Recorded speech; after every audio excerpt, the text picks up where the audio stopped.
نواصل الحديث عن مباريات الليلة والفوز العريض لبرشلونة 5 أهداف مقابل هدفين أمام النجم الأحمر.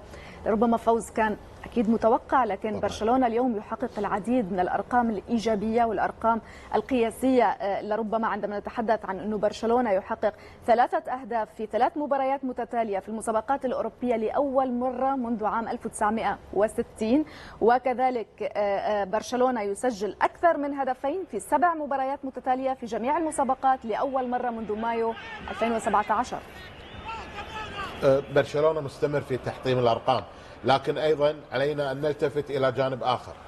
برشلونة اليوم تعرض إلى أن يتلقى هدفين من فريق يعتبر من الفرق الضعيفة من المفترض.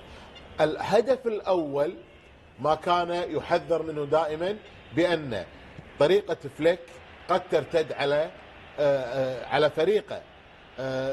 اليوم تغيير واحد على مستوى خط الدفاع، جيرارد مارتن، لم يكن بذلك التفاهم او الفهم للطريقه يعني بطريقه كشف التسلل بالشكل الامثل، تسبب في التغطيه وتلقي هدف.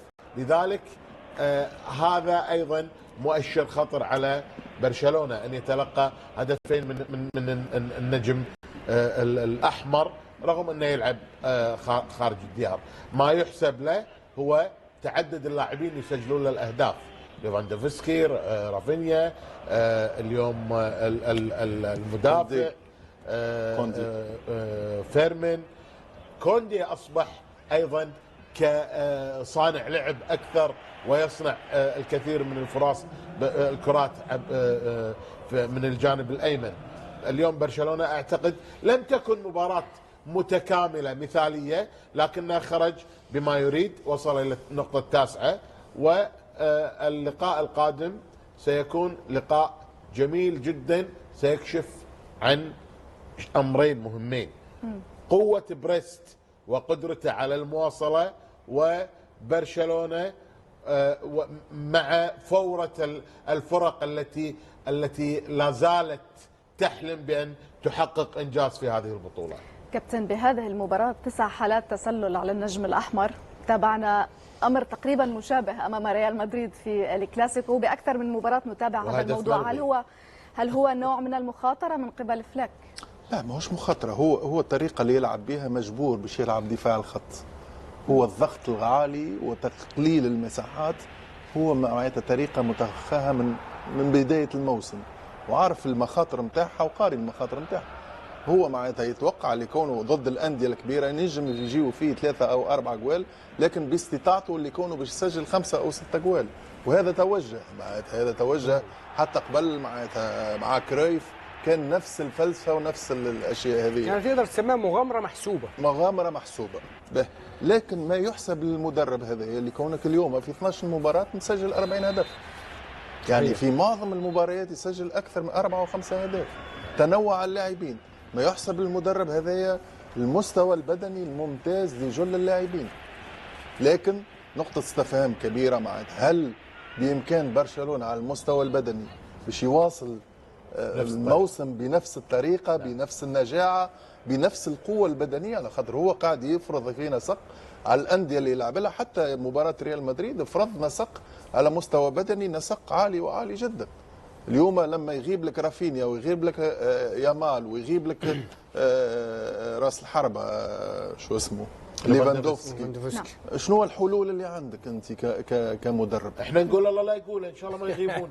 حق تبين يغيبون عشان عبد الكريم. حاجه زاد حاجه اللي هو يستعرف بها، اللي كونه معناتها ما يستحقش باش ينتدب نظرا لكونه عنده مشاكل ماديه. لا، ميسيه تكونه في لاعبين على جوده عاليه. نتابع هنا أرقام الفرق الإسبانية خارج أرضها في دوري الأبطال هذا الموسم. كانت تعاني الفرق الإسبانية بأول 4 جولات خارج الأرض، 6 مباريات كان 4 هزائم. اليوم الفريقان الإسبانيان تمكنا من الفوز خارج أرضهم، الحديث عن أتلتيكو مدريد وبرشلونة.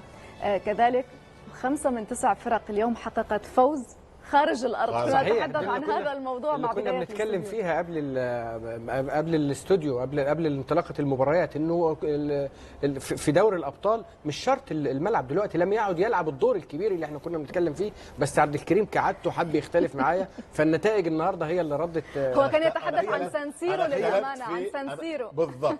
وصدق على الاقل في هذه انا كنت اكثر توقعا منك في ان انتر ميلان احنا لن كنا يكون بنتكلم سهل في ولن العموم يسمح في ما هو بالأرسنال. الانتر لم يكن سهل في ملعبه وبره ملعبه، يعني الانتر تعادل كمان 0-0 مع السيتي في ملعب السيتي. بس انا عايز بسرعه اقول لك مفارقه رقميه اربط بيها الغزاره التهديفيه اللي بيتكلم عنها برشلونه، والنقطه اللي اشار لها عبد الكريم انه برشلونه دلوقتي اصبح هو الفريق الاكثر احرازا للاهداف، ما بين ال 36 احرز 15 هدف. في المقابل هو اكثر فريق استقبل اهداف مع بروسيا دورتموند، اكثر فريق استقبل اهداف في الثمانيه الكبار، استقبل 5 اهداف، وده رقم كبير جدا بيؤكد النقطه اللي بيتكلم عليها عبد الكريم، انه كمان في مش هنقول خلل، لانه طالما الفريق بيحقق انتصارات ما تقدريش تقولي خلل، بس جزء من الخلل من الممكن انه يسبب مشكله لو تفاقمت بعد كده.